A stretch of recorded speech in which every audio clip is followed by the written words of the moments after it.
In Hinton, second place in the speech contest here at Springfield High School, to give his speech for you guys.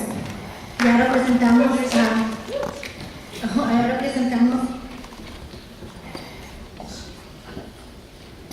a Jason Hinton para el discurso que fue el ganador del segundo premio de aquí en Springfield High School. Give him a round.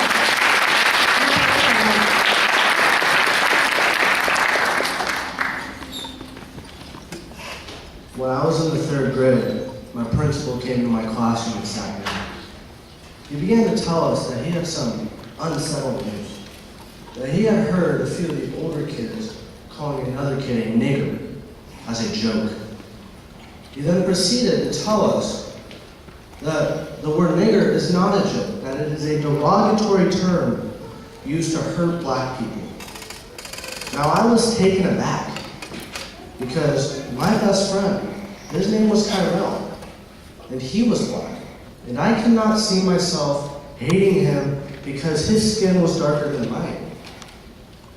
And as children, we are colorblind, in a sense. Now, we do not judge someone by the color of their skin. We judge them by how they treat us. We judge them on their actions and their heart. And I cannot see why anyone would ever discriminate or hate someone because their skin was darker. Dr. King couldn't believe this either when he found himself sitting in Birmingham jail for peacefully marching down the street. Now, while in jail, Dr. King begins to compose a letter. This letter is composed to 8 white clergymen, as well as the general public. And while writing this letter, he decides that now is the time. That, I quote, "Now is the time to make real the promise of democracy, to transform our pending nationality into a creative song of brotherhood," end quote. What Dr. King is saying is that this path that we're on as a nation, this one of hate and violence, ultimately leads to our death. Now we must turn off this path, and we must turn to our democratic ideals, which are defined in our Constitution, written nearly 200 years prior to when King wrote this, in which it states that all men are created equal, that they are endowed by their Creator with certain inalienable rights, that among these are life, liberty, and the pursuit of happiness, that all men have these rights, not just white men, all men. All men have the right to life, they have the right to liberty, and they have the right to pursue happiness. Now, to Dr. King's quote, I will apply the Rotary 4-way test. It is a series of 4 questions. Number 1, is this the truth? Number 2, is it fair to all concerned? Number 3, is it beneficial to all concerned? And finally 4, will it build goodwill and better friendships? Number 1, will Dr. King's message, is it true? The answer is yes. Black men should not be thrown in jail when they're peacefully marching down the street. Black people should not be hated, discriminated, even beaten because their skin is darker.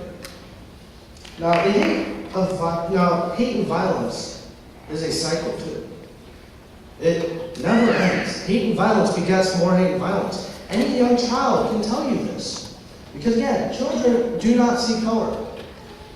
They judge someone on their actions. They judge another kid because he took his tater tots at lunch, because he hogged the crayons that morning. Is Dr. King's message true? Yes, it is. Number 2, is Dr. King's message fair to all concerned? Of course this is fair.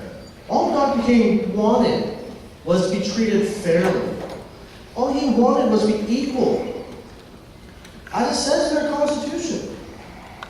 Is it fair to ask white men to stop being bigots, to stop hating, discriminating, and beating people? Yes.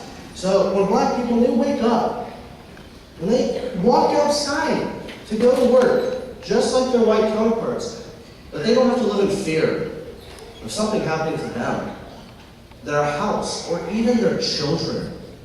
So black children, they can run, they can play in the streets. go to a public park, go to a proper school and receive a proper education, just like their white counterparts. Is this fair? This is absolutely fair. Question number 3. Is Dr. King's message beneficial to all concerned? The answer to this one is yes. Less hate and violence is a good thing. When people put down their hate and they put down the violence and their weapons, and they come together with love and respect as Dr. King wanted, love emerges. And the bond of love is a much stronger bond than we want to think. It is the only thing that can break that cycle. And because of this bond of love, it leads us to our 4th and final question. Will Dr. King's message build goodwill and better friendships? Yes. This bond of love brings people together as friends. And that's amazing, because that's what Dr. King envisioned.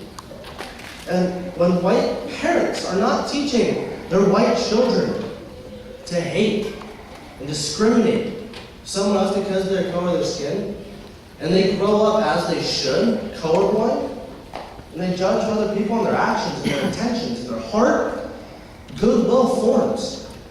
And because of this goodwill and friendships that are being built, communities grow stronger. And then because these communities grow stronger, states grow stronger, and then ultimately our nation grows stronger. It becomes one under equality, and fairness, and love. This is Dr. King envisioned. In conclusion, Dr. King was trying to teach us what millions of children already know. That it makes no difference if his skin is white and hers is black. What matters is how they treat each other and their intentions and their heart. As a society, we need to continue to embrace and learn from the wisdom of Dr. King and little children everywhere. Thank you.